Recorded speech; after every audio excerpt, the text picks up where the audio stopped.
Hey everyone, and welcome to another episode of Horror Stories from the Internet. This time we are reviewing a gaming creepypasta called Fun with the Hazbins. From the looks of it, it seems to be a gaming creepypasta about a mysterious Hazbin Hotel fan game app or a mysterious bootleg app game on the App Store. It also seems to be, according to the author, inspired by the gaming pasta known as Ed, Edd and Eddy the Game, a gaming pasta I am a fan of but have not covered yet in the series. Who created this app game and what's so creepy about it? Well, sit back and relax while I get myself into reviewing this creepypasta. Hello, my name is Alex. I'm a huge Hazbin Hotel fan and I am a member of the Hazbin Hotel subreddit. Before I say what I might say, the game cannot be found anymore. The game has been deleted from the App Store a year ago and you can't find it. Now, don't get mad at me for saying this, but it's a good thing it has been eradicated from the App Store. People could have died, and I don't want that happening. The reason I think people could have died was because the person who made this game was most likely crazy. But if you want to know what the app was like, read this story. It was a fine summer day. The year was 2019. I was watching the pilot for Hazbin Hotel. A pretty decent pilot. When that was done, I grabbed my tablet and searched up the name of the show on the App Store. Surprise, surprise, this is how I found the game. I found a game named Fun with the Hazbins, and the icon for the game was a screenshot from the pilot where Charlie has her head behind the door with her eyes closed while frowning. The pictures you can see in the little slide thing, I don't know what it's called, were random screenshots from the pilot. They even included the cursed/weird frames. I downloaded the game out of pure curiosity, simply to see what it was like. When it downloaded, I instantly went to play it because I knew it was going to be shit. And when I did play, the title card was the thumbnail of the Hazbin Hotel pilot with a big red play button on it. When I pressed play, there was a level selection. I picked level 1 because it was the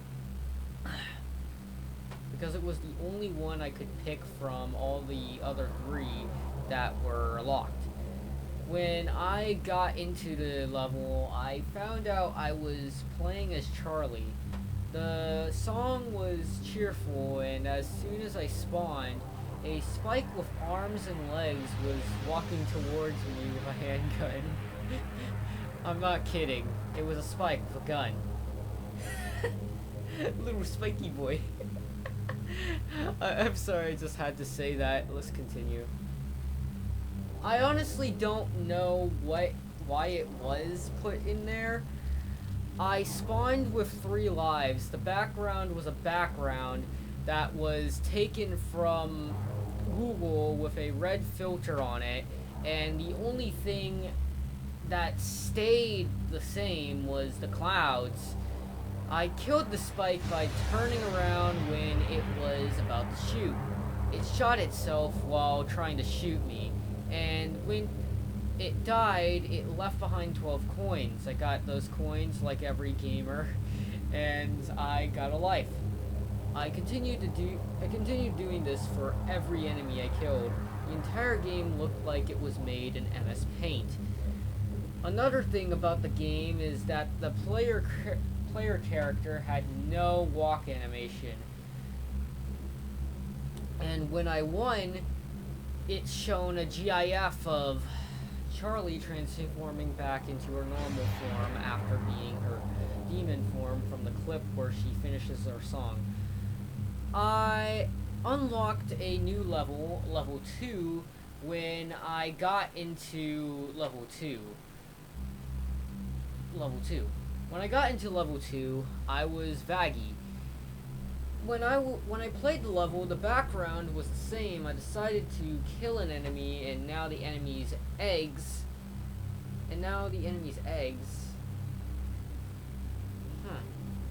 I guess like the enemy drops eggs or whatever.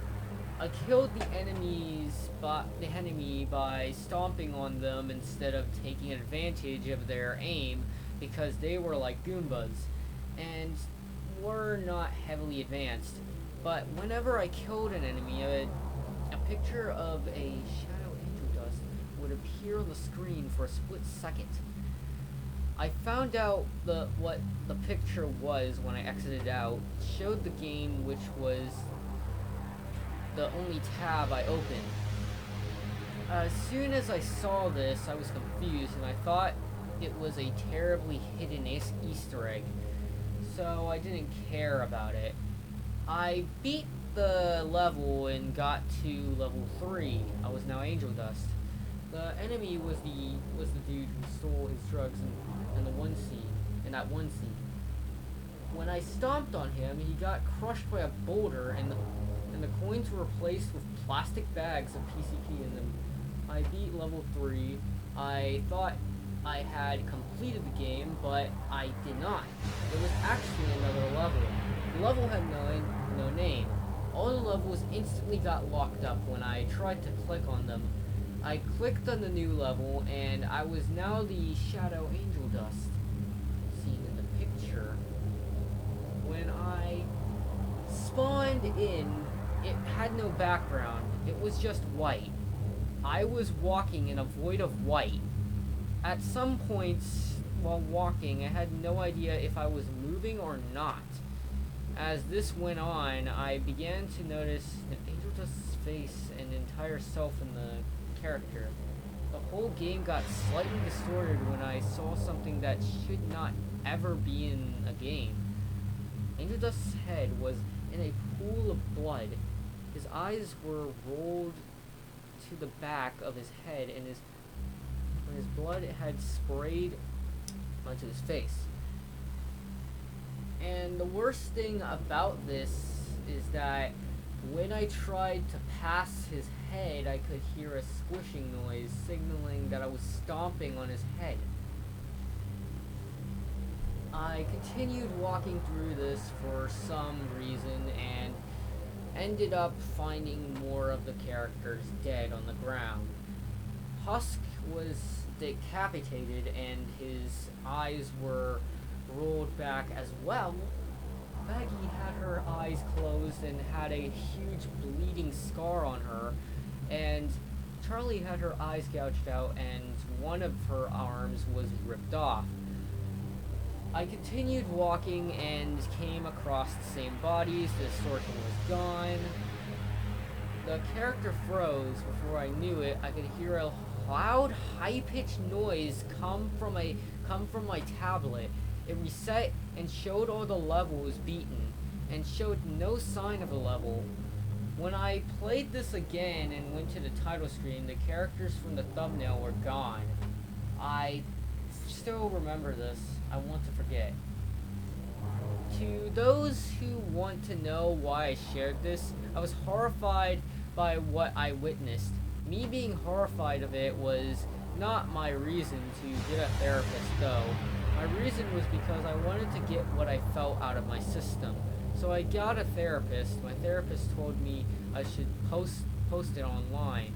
So I did. Okay, that's some weird therapy advice, I guess, but okay. I know nothing about therapy shit, so whatever. Okay. If you find this game in any way, just don't play it. If you see a game that is played in a console, I guess like when they meant by console, they meant by like something like a mobile phone or tablet or whatever. That is the same thing. Burn it, shit on it, and spit on it. I truly hate this game. 5, 4, 3, 2, 1. Well, ain't that a story for a gaming pasta inspired by Ed, Edd and Eddy the game? Of course, a pasta inspired by that 4chan gaming pasta had a more original and a kind of unique beginning for La Pasta. Honestly, I love the idea of the creepypasta being about a weird bootleg app game that the main protag finds on the App Store, most likely made with the intent of making money off of the popularity and attention the Hazbin Hotel pilot had gained upon its release. That being said, let's go further into what I think of this creepypasta.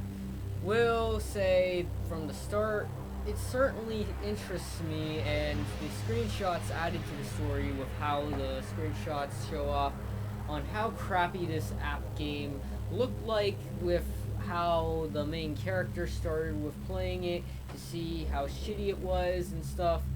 But as time goes on, the creepypasta has many of its problems, like, for example, the word "were" was constantly misspelled with "where." Personally, I don't mind grammar issues all that much in creepypastas, but still, how does someone kind of confuse the words "were" and "where" multiple times? Honestly, I think, considering how the story was made, I think this creepypasta was written by the author on their phone, and maybe autocorrect was the reason why "were" was auto-corrected to "where" in the first place in the story, because dumb autocorrect just loves to annoy people while they are typing out something and ruin the grammar of whatever long sentences they are writing or whatever. And that's just only one example of some of the grammar issues the creepypasta had. Like, for example, many character names were uncapitalized and the such. Honestly, the grammar was kind of not good, but at least readable. Then we have the cliches used in the story, which I will say, for the start of the creepypasta, it didn't use any generic beginning of the story GamingPasta cliches, like, "I found this at my local flea market," or something like that, like fucking eBay or whatever. Cause if it used any of those cliches, it wouldn't make any sense at all, especially for a supposed weird fan game or bootleg app found at the App Store, because of course, since this pasta was inspired by the gaming pasta known as Ed and Eddie the Game, it would of course have something to do with the protagonist finding this somewhere randomly on the internet, but instead of doing it on how the creepypasta that inspired it did, with how the gaming pasta it was inspired by has something to do with the main character describing what other people saw when they played some sort of weird fan game shared on 4chan. This one has something to do with the main character finding a weird bootleg app game on the App Store by someone unknown, who probably made it to make money off of the recent popularity gained by Hazbin Hotel's pilot, as I mentioned before. But as we further get into it, it seems that the app game was made with some sort of weird intentions or something like that.